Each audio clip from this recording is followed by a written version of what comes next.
Hello, and welcome to the Northern Lights tour of Wednesday night at the lab. My name is Sarah Ritchie. I'm the Family Living Educator here at the UW Extension in Oneida County. I would like to introduce our speaker, Dr. Jeffrey Endelman. Dr. Endelman was raised in Houston, Texas. He is now a faculty member at the University of Wisconsin-Madison in the Department of Horticulture, and he is also the lead researcher for the potato breeding program at UW-Madison, which operates out of the Rhinelander Agricultural Research Station, also known as the UW Layla Starks Potato Breeding Farm. He will enlighten you today with potato breeding in the Northwoods, where potato babies come from.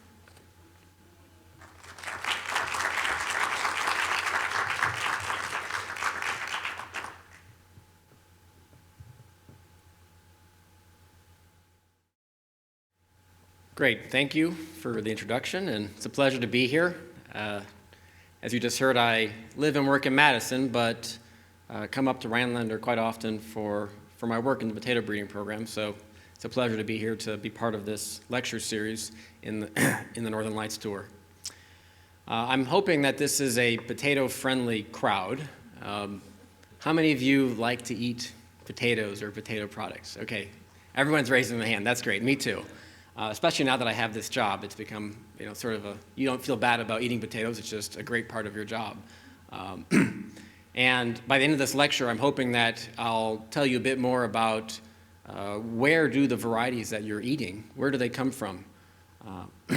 And what are some of the new molecular technologies that we're using to expedite that breeding process? So to begin, let's make sure we're all on the same page in terms of understanding just the diversity of potatoes. These represent the 6 main market categories that potatoes are traded in North America. There are 2 categories of russet potatoes. Russet refers to the brown texture of the skin. There are 2 categories of brown white potatoes. There is a yellow skin, yellow flesh potato, and then there's a red skin with a white flesh potato. And these are just the main market categories. There's also just an incredible diversity of different colors and shapes, like fingerlings and purple with white patches around the eyes in this example. So these we can include in the general category of specialty potatoes. And all of these different categories are part of the UW breeding program. Now coming back to the main market categories, I mentioned there were 2 types of round white potatoes and 2 types of russets. And the difference between these is how they're used. So we have some round white potatoes that have certain characteristics that make them very well suited to making potato chips. We call that a processing use. In particular, they have a high amount of starch content, which is good for frying. And then we have some other round white potatoes which have a lower starch content and they don't store as well. And they're used for fresh market applications, which could be everything else. Could be boiling, roasting, baking even. So those are the 2 different market uses of a round white potato. And the same dichotomy exists for the russet potatoes. We have some russet potatoes which are specialized that they make really good French fries. That's a processing application. And then there are other russet potatoes which are specialized for fresh market uses, like making a baked potato or a mashed potato, for example. And initially, we may not be clear about which of these end uses a particular potato is best suited for just based on looking at it, but over a period of years in evaluation, we learn which of these market end uses it's best suited for. Now, those are market categories. Those are not varieties. I want to make sure we understand what is meant by the word variety. Because within a market category, there are many different varieties. And a variety, in this case, refers to a genetically unique entity. You are all probably familiar with the concept of a plant variety from apples, because in this country and all over the world, we buy apples by variety name. So if you go to the store and you look for a Gala or a Pink Lady or a Granny Smith, these are distinct varieties. And the genetics of a Granny Smith apple is the same in the US as it is in Australia and in Europe. Within each of the potato market categories, we also have varieties, but they're for the most part, transparent to you as the consumer. That's by design. So when you go to the grocery store and you buy a red potato, there could be 3 or 4 different varieties that could be sold as a red potato in the grocery store. And the same goes for when you have a bag of potato chips. Many different varieties could have been used to make that potato chip. Here's just an example of 3 of the varieties that have been released by the University of Wisconsin in the round white potato chipping category over the last 50 years. So one of the earliest varieties developed by this program was called Superior, released in 1962. That was a good variety. It is probably best known for having extremely good internal quality. If you cut open the potato, it doesn't tend to discolor during storage. You don't find hollow spaces, which are some of the defects that we find in potato varieties. These defects are they're pulled out before they get to you as a consumer, but we see them when they come out of the field. So Superior was well known for having a superior quality from the internal defect perspective. But it didn't make the best potato chip, especially when stored at cold temperatures for many months, right? Think about how potatoes work. We grow them during the season, we harvest them in the fall, and then they have to go into storage because we want to eat potatoes throughout the entire winter and spring. And part of the physiological response of a potato to being stored at cold temperatures is that it accumulates sugars. The starches are broken down into sugars, which leads to dark-colored chips when fried. And that was one of the weaknesses of Superior. In 1990, a replacement for Superior came along called Snowden, which was, at the time, one of the best examples of a potato variety that could store in cold temperatures for a long time and still produce a nice light-colored chip. A more recent example would be Nicolet, just released a couple years ago, again, also in this potato chip category. Anyone recognize the theme here for the names of these 3 varieties? Superior, Snowden, Nicolet? You can call it out if you... Well, Snowden Lake, okay, so Snowden Lake is the lake just east of Rhinelander, which is actually adjacent to the research farm where these varieties were developed. Superior, we all know what Superior is, right? A town and the lake. Nicolet, named after an explorer in this region, and also contributed his name to Nicolet College and Nicolet National Forest. So you see the theme of geographic landmarks from the North Woods showing up in our potato varieties. It's a way of honoring the fact that the Rhinelander area has been really important to potato breeding over this past 75 years. Sometimes differentiating these round white varieties can be tricky, even for people who are experienced in this business. And sometimes they don't show their true colors until you actually let them sprout. So here's a photograph comparing side by side what the Snowden potato looks like compared to the Nicolet potato when the sprouts form at the eyes of the tubers. And in fact, this characteristic is required for registering all new potato varieties. You can see, even if looking at the potato, you might have a hard time telling them apart.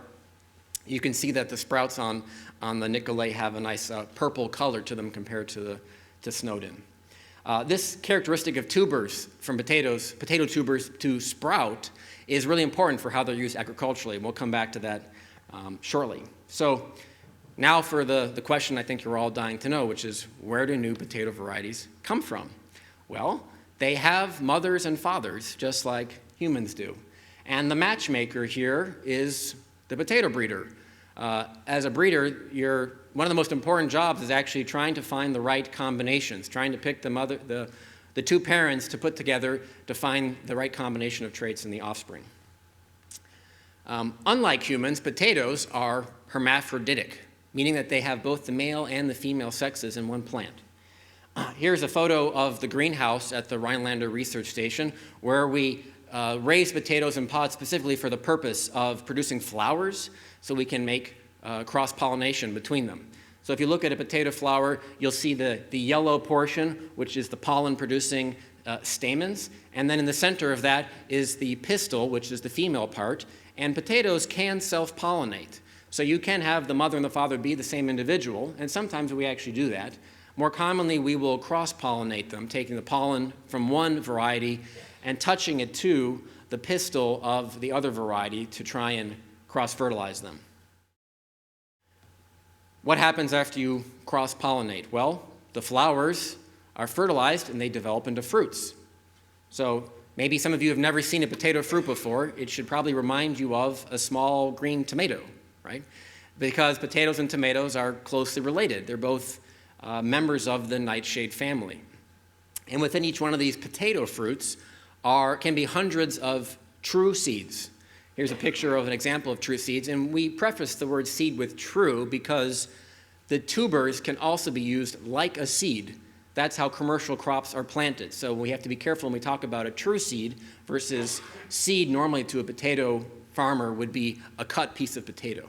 That's where the sprouting of the potato tuber becomes important for agriculture.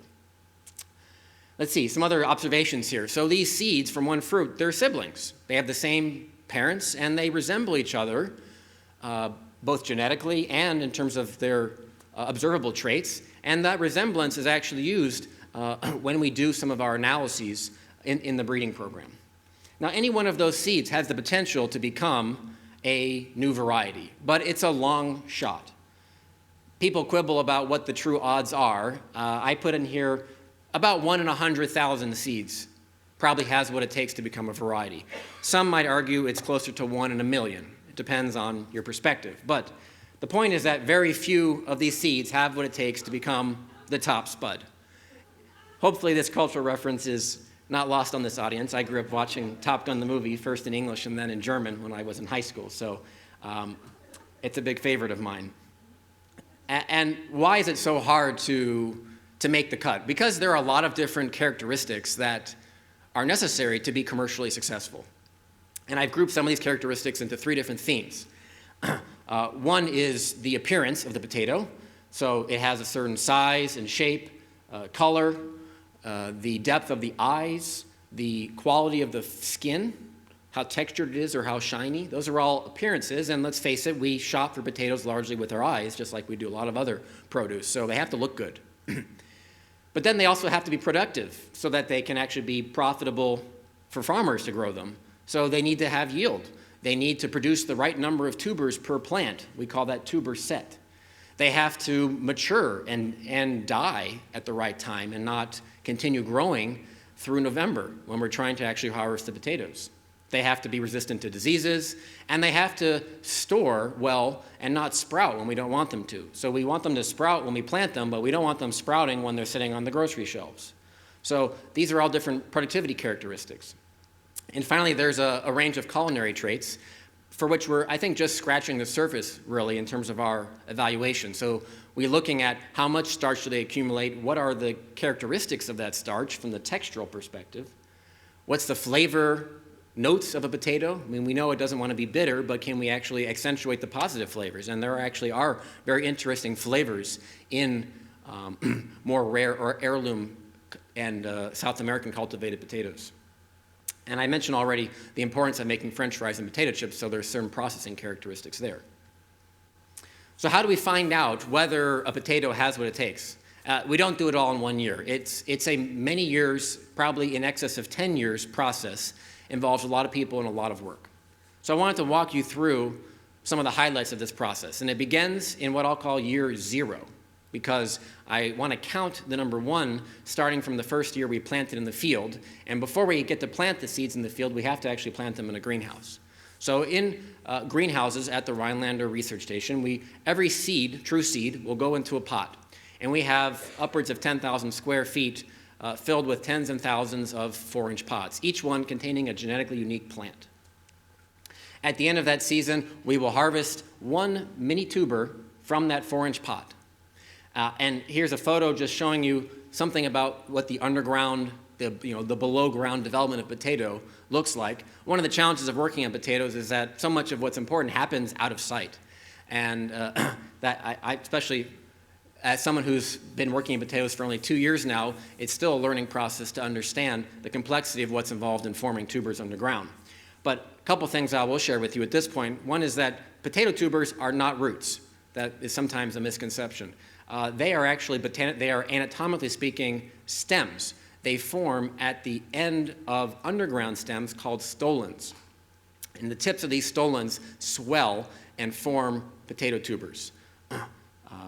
And from here on out, after this year 0, we will always be propagating these potatoes by cutting up the tubers and using the property of the eyes sprouting. We only get to plant that true seed that first time. And this process of propagating or multiplying potatoes through tuber cuttings is a type of clonal propagation because everything we propagate will be genetically identical to that initial plant. So our goal when we go to the first actual field year is to plant about 50,000 of these mini tubers, each one again being genetically unique. And we use a pretty old but still very appropriate piece of technology, which is a 2-row planter. 2 people can sit on the back of this and drop potatoes down a chute into the soil, and it's covered up. And it takes probably about a week to plant 50,000 potatoes and about another week to harvest them at the end of the season. Here's a photo showing some of the harvest equipment we have. We have a variety of conveyors that will lift potatoes up onto a belt. The soil is shaken through the holes in the chain, and the potatoes drop off the end back onto the ground. And we walk through the field for about a week looking at the different varieties and trying to find nice clumps of potatoes where we see that the potatoes have the right appearance, so the shape, the appearance of the skin, and the right number of potatoes per individual plant. Of the 50,000 we planted that first year, probably only about 1,000 will be selected to be further evaluated. So that's about 2%. That's a pretty strong cut that takes place after that first year. In that second year, we will cut up the potatoes that we harvested from that first plant, and we will try and plant 8 seed pieces. So we have an 8-foot long section of the field, all genetically identical plants. At the end of that year, we will harvest them and lift them back onto the ground, and again, walk through that field over a couple of days, picking up the potatoes that have the appearance that we're looking for. And we will also start to now measure some of the properties of these potatoes during storage. So we'll start to characterize their starch content. We will fry them if they're destined to be a potato chipping variety and look at how good of a potato chip do they make, etc. Now these first 2 years and the greenhouse year, they all occur at this Rhinelander Agricultural Research Station. And here's an very nice aerial photo showing Snowden Lake, which is east of here, and the farm, which is adjacent to Snowden Lake. I'll explain a bit more in a few moments about why Rhinelander plays an important role in this early process of the selection. But after the 2 years, we want to move from Rhinelander to a part of Wisconsin that is more representative of what commercial potato production environment would look like. And the majority of potatoes in this state are grown in the area called the Central Sands. It's in the center part of the state, and in the town of Hancock, the university has a research farm, and we spend years 3 and 4 growing these potatoes in ever larger quantities and conducting more and more detailed evaluations. One of the nice pieces of equipment that we have available at the Hancock Research Station is a grading machine which has an X-ray machine hooked up to it. So the word grading refers to the process of sorting potatoes based on their size and whether they are misshapen to throw out the culls. And this grading machine, it has a conveyor belt. You're looking down the conveyor in this photo. And in the middle of that conveyor, there's an X-ray machine, which takes an image of every potato to give us both an estimate of the geometric, the geometry of the potato, as well as an estimate of the weight of it, which that makes for a very rich data set to select, again, which have the right characteristics. If a variety makes it through years 3 and 4, we now send it out to a national network of test sites. One of the great things I think about the potato breeding community is that it's still a very vibrant public sector activity. There are some private breeding programs, and hopefully we'll have more in the future. But for the now, it's still, most of the breeding is taking place at the universities. And so we have trial sites from coast to coast, and we send our material to these locations, and they send us their best varieties. And so for 2 years, we accumulate multiple locations worth of data, 10 states worth for the chipping varieties and 5 states for the French fry varieties. So at the end of this 6-year process, we now have a pretty good idea of whether a new variety has some commercial potential. And only probably a handful of the 50,000 that started out this process will make it to this stage of evaluation. And now we're going to put these out into the commercial farmers' hands. We've done pretty much all we can from the perspective of a university small-scale testing, and we want to now test these varieties on larger acreage under more realistic commercial conditions. And so we partner with the University of Wisconsin has a certified seed program, as well as our industry partner, which is the Potato and Vegetable Growers Association for Wisconsin. So together with the breeding program, we have this effort which we call Spud Pro. It should have been called Top Spud, but anyways, it was called Spud Pro, which involved an additional 3 to 4 years of testing and seed propagation. And if a new variety succeeds at that point, it can actually finally get a name and be published. So like the name Nicolet, that potato was tested for more than 10 years under the designation W2133-1. So the potato, we don't give names to 50,000 potatoes, as you can imagine. They just exist as numbers until such time that we think they actually have a potential to be commercially successful, and then they get a name. Well, I've been promising that I would talk more about why is Rhinelander such an important part of the breeding program? Why am I here from Madison talking about potato breeding at this lecture series? Some of you may know that there are actually 2 university potato farms in the Rhinelander area, and they often get confused by people who aren't familiar with what's going on these 2 farms. The one I've been talking about thus far is the farm east of town on Highway C, which we call the Rhinelander Agricultural Research Station. There's also a farm on Highway K, west of town, which is run by the Wisconsin Certified Seed Potato Program. They don't develop new varieties. They take varieties that we develop, and they maintain them in a virus-free condition and produce virus-free potatoes for growers to grow, potato growers to grow. So they work in close cooperation. But the work that we do at the breeding farm takes about 10 years, and then we sort of hand it off to the other farm to take it from there. So why are these two farms in the Rhinelander? Well, to explain that, I want to talk a bit about the geography of Wisconsin. This is a map of the soils of Wisconsin. Many people don't realize that soils, just like plants and animals, can be classified. And in the top corner of this figure, you see the soil orders, and the colors kind of represent different potential agricultural uses. So in light blue, it's an area, that's what we call the Central Sands. It's classified as an entisol, which refers to a poorly developed soil. It doesn't have soil horizons. So without irrigation, you really can't grow anything there. But with irrigation, you can grow high-quality potatoes and other vegetables. So this is the center of the irrigated vegetable production for our state. And you can see the Hancock is sort of on the eastern border of this geological area. There are 63,000 acres of potatoes grown in Wisconsin every year, the majority of which, probably over 90% I would estimate, are in this Central Sands area. Potato growers in this area, they are at the final step of the potato production chain or supply chain. Their role in the process is they get seed potatoes from a seed potato farmer. They plant them for 1 year, and then they sell their harvest to the grocery stores, to the French fry plants, the potato chip plants, etc. So it's a one and done arrangement. Where do they get their seed potatoes from? They get them from farmers, potato farmers in the Antigo area. So we move a few notches north. The Antigo area is actually on the northern border of probably what you would consider the prime agricultural soils of Wisconsin. It's actually technically an alpha soil, so it has a nice soil profile, and it specializes in growing potatoes for seed purposes, although some of their harvest will also be sold for grocery store end use. Now, a potato seed grower in the Antigo area, they actually will replant some of their harvest. So they can sell some to the grocery stores, they can sell some to a farmer in the Central Sands area, and then they can keep some of their harvest back for themselves to replant.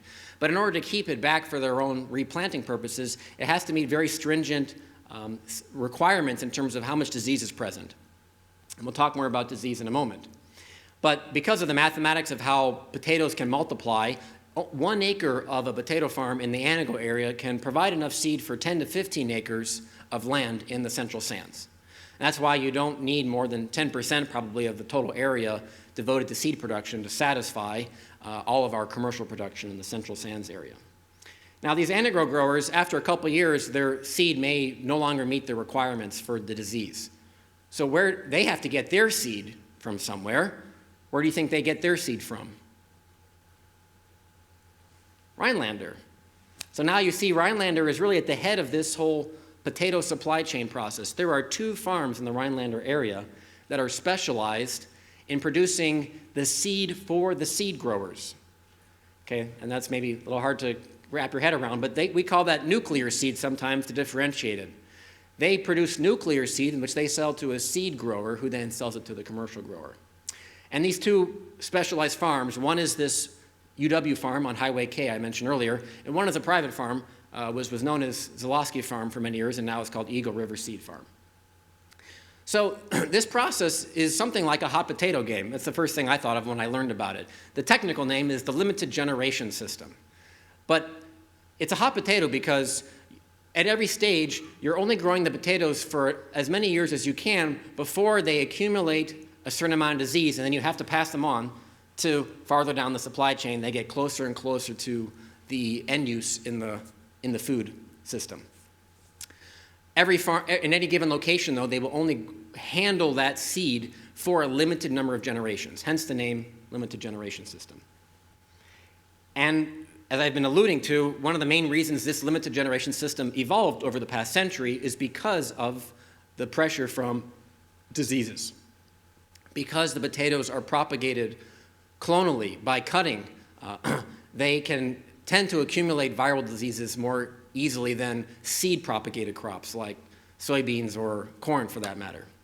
One of the main diseases we struggle with is viruses, and these viruses are transmitted by aphids primarily. Here's a picture showing a green peach aphid, which is a very small insect on a potato leaf. And one of the main viruses that is probably the biggest source of economic losses for Wisconsin is called potato virus Y, or PVY for short. There's also a PVX. So, they started using different letters of the alphabet. So PVY does bad things to potatoes. Here's a photo showing you a healthy potato plant next to an infected potato plant. You can see the one on your left is stunted looking. The leaves are wrinkly, versus the healthy plant has a smooth leaf and it's more erect plant. And this virus disease can also lead to not just fewer tubers or less yield. It can also actually lead to rotting and necrosis of tubers, which reduces basically these have to be thrown away at this point. So here's an example of some of the symptoms you can see on potato tubers. So this limited generation system helps to prevent the virus from building up to unacceptable levels. And it's based on this principle of geographic isolation. Rhinelander is geographically isolated from Antigo, which is geographically isolated from the Central Sands. So when I hear about potato virus Y, immediately my first thoughts are, what can I do as a potato breeder? And there are pesticides that we can use to manage viral diseases and many other diseases, but there are also genetic solutions. It turns out that if we look beyond our cultivated North American potato, we can find resistances to almost any disease you can think of in potato. We just have to go searching in the world's repository of potato germplasm, as it's called. And potato varieties in the United States really just represent a fraction of that genetic diversity. Most of it is in Latin America, which is where potatoes were first domesticated from the wild potatoes many thousands of years ago by the Native Americans. Here's a map showing the distribution of wild potato species, where the lighter colors represent regions of high diversity for potato wild relatives. And the main hotspots for diversity are really in the Andean mountains of Peru and neighboring countries, and that's where it's believed that potatoes were first domesticated. Research has shown that although the center of diversity for potato is in the Andean mountains, it looks like actually the potatoes that we have in North America descend more directly from a group of potatoes that are cultivated in the southern part of Chile. And they get the name Chilotenum, okay? Not very creative, but it conveys the right idea. So why do you think, given that when the Europeans first came to the Americas, and they would have seen potatoes all over their travels in Latin America, and they brought back potatoes from all over Latin America back to Europe, but it was the ones from southern Chile that became the dominant type of potato in northern Europe. Anyone want to guess why might that be the case? What do you think what is similar between southern Chile and northern Europe compared to, say, Peru and northern Europe? Latitude, excellent. the pattern of the seasons and the pattern of having long days in the summer and the short days in the winter, that's a pattern typical of temperate locations that are far from the equator. And those signals from the sun are cues that actually potatoes respond to it. They govern whether they will flower, they govern whether they will even set potato tubers. And so it was actually building on hundreds of years of adaptation by the Native Americans in southern Chile, it was fairly easy to then adapt those varieties to northern Europe compared to a very difficult time adapting the Peruvian varieties to northern Europe. So that's sort of the mystery of where our potatoes came from. And the North American potatoes came from Europe, so they had to go across the Atlantic and back in order to end up here in the US. There are actually a number of cultivated potatoes in Latin America that we have no analogs of here in the US, and they have names like Stenotomum and Ferreja and Indigena. And there are also dozens of wild species. And potato geneticists have been searching through these genetic resources for disease resistance genes and have found 3 different species or subspecies that contain resistance genes for this potato virus Y disease.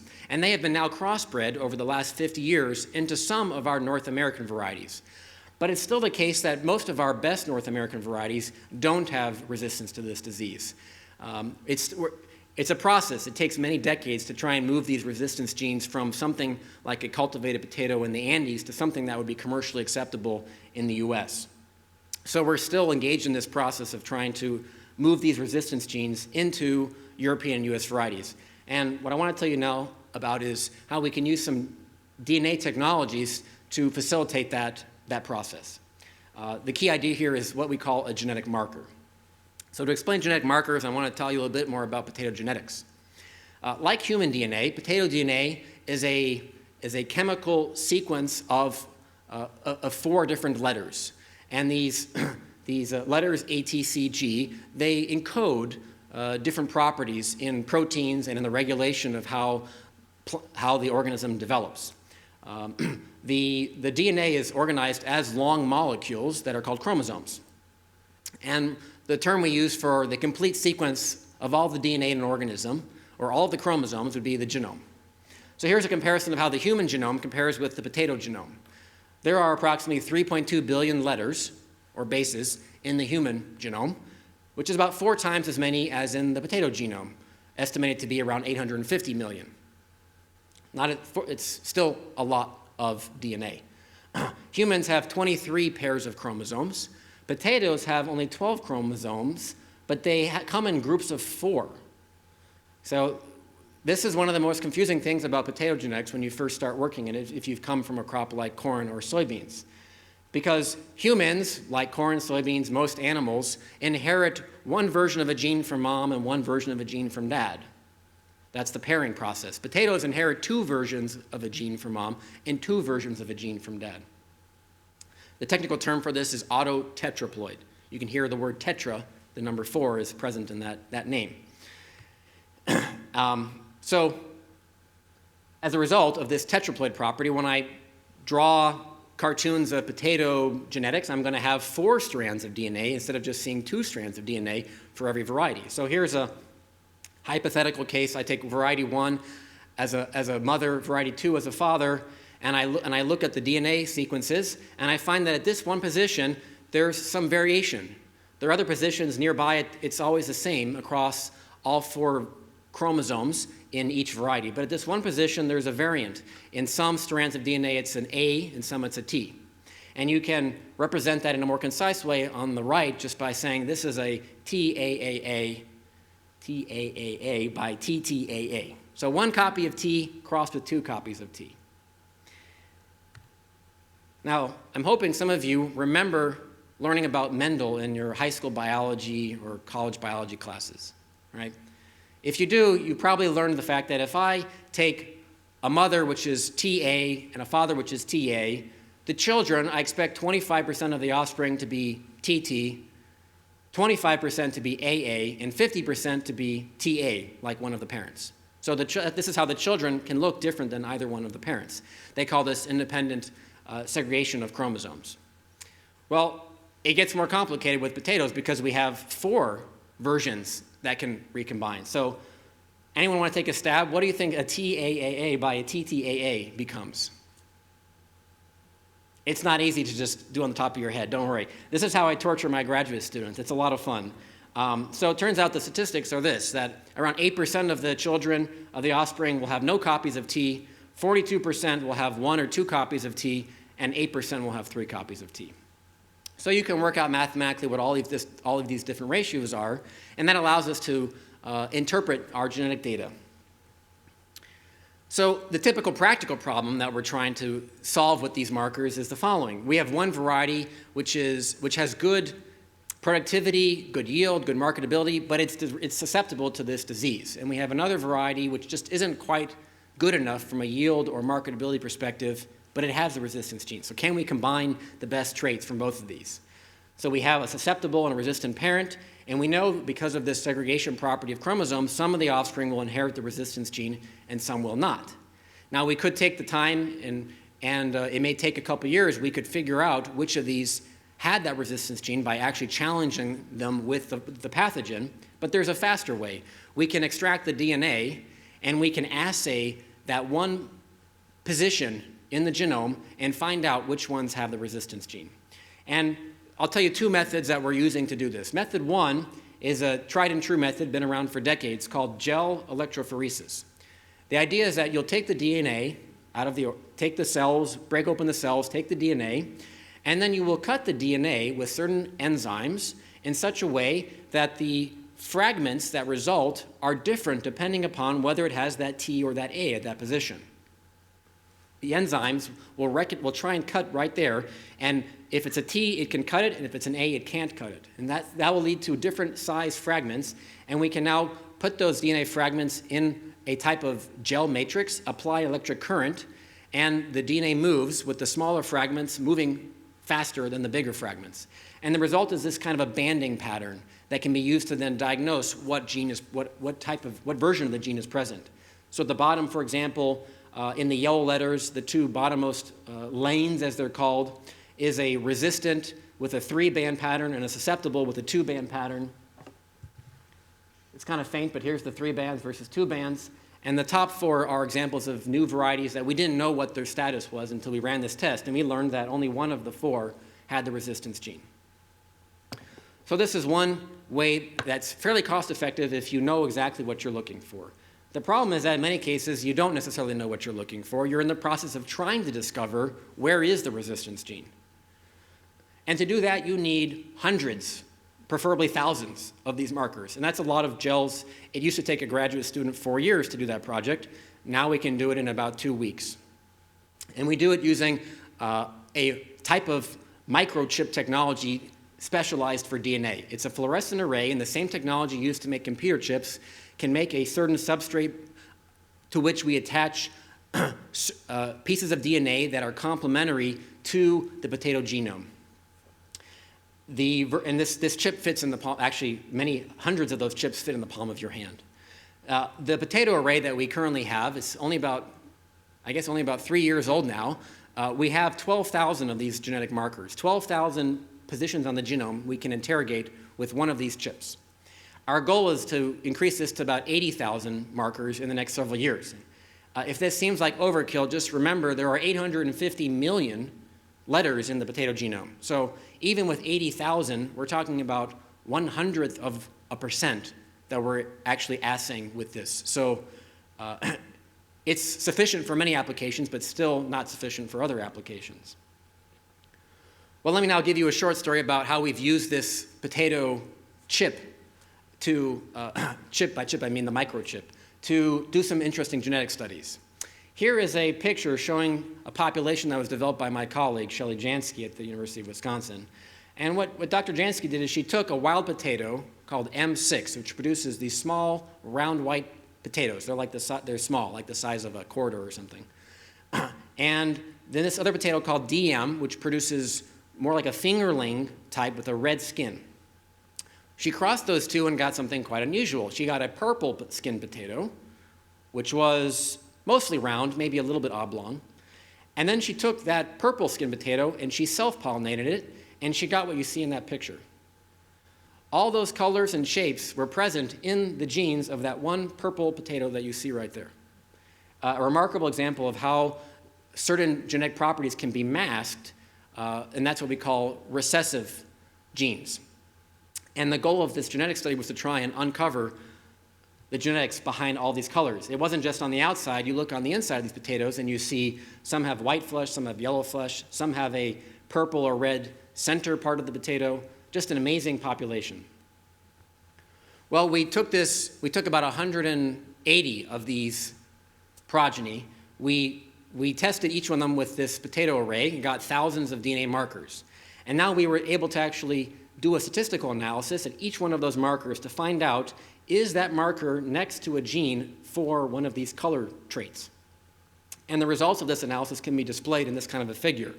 The vertical axis is the peaks there. The taller the peak, the higher the certainty that that position is linked to a gene for that trait. And so what you're looking for are the mountains in this kind of analysis. The horizontal axis is the markers are laid out along the potato genome. You can see the numbers 1 to 12 there, the 12 chromosomes, and each marker has its place. And we discovered there are actually 5 genes involved in just the color properties that we're taught. Just whether you see red or purple skin and flesh takes 5 genes to completely determine that in this population. Just think about how many genes are involved in all the 20 other traits that we have to think about for breeding. So you can see why it can be a complicated business. We like to give genes names. So the R gene on chromosome 2 is the one that produces the red pigment. The P gene on chromosome 11 produces the purple pigment. Neither the red pigment or the purple pigment can be expressed unless the D gene has a certain state. It's called developer because it allows the pigment to develop in the potato. The purple, we learned, is dominant over the red. So if you have both a purple pigment and a red pigment, you'll tend to see purple. So that's the overall color. What about the flesh? There are 2 genes that affect the flesh color. They get symbols PF and PF2. PF stands for pigmented flesh. And both of these genes, we discovered, modulate how dark that flesh pigment is. So what's the practical relevance of this study? I mean, it's a very interesting study to a geneticist, but it does have a practical relevance because, as I mentioned at the beginning, potatoes, it's to a large degree, the appearance is what sells potatoes. And the dark red skin color is actually one of the most important traits that we focus on when we develop a new red skin variety.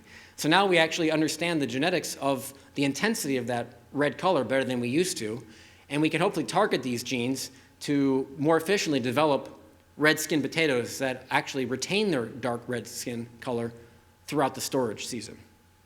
Besides color, I would say one of the probably second most important traits in terms of appearance for a red skin potato is whether they keep their skin when you harvest them. There's a premium for harvesting early in potatoes and in many other crops. But the trade-off is that when the potato is harvested early, the skin hasn't had fully time to cement down onto the tuber. So this skin peeling characteristic is one of the is important to study. Here I'm just going to contrast for you. Hopefully you can see this a little bit in this photo. The top photo shows the #1 red variety in Wisconsin. It's called dark red Norland, which this was harvested just a few weeks ago on July 15th. It's a very early harvest for potatoes, but some of our growers actually do that. And remarkably, it had very good skin integrity. Another variety, which we just released a couple of years ago, it's called Red Endeavor. It has a number of advantages over dark red Norland, namely yield, shape, internal quality. But one thing it doesn't beat the dark red Norland in is the skin set. You can maybe see here sort of flecks of yellow or white, which is the skin peeling off during that harvest. So this is one of my main priorities for the next several years, is to try and breed a red skin variety that can beat the dark red Norland for that early skin set.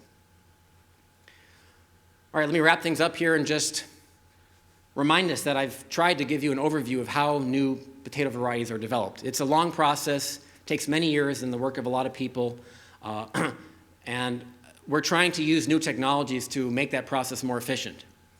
And I've given you some examples of how we can use genetic markers to do that.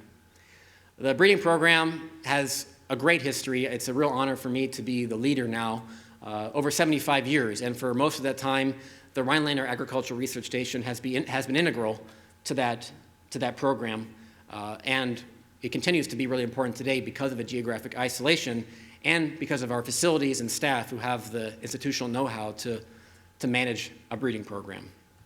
So with that, let me acknowledge those people here, many of whom are in the audience. There's really just a great group of people that I've had the privilege of working with in the last 2 years.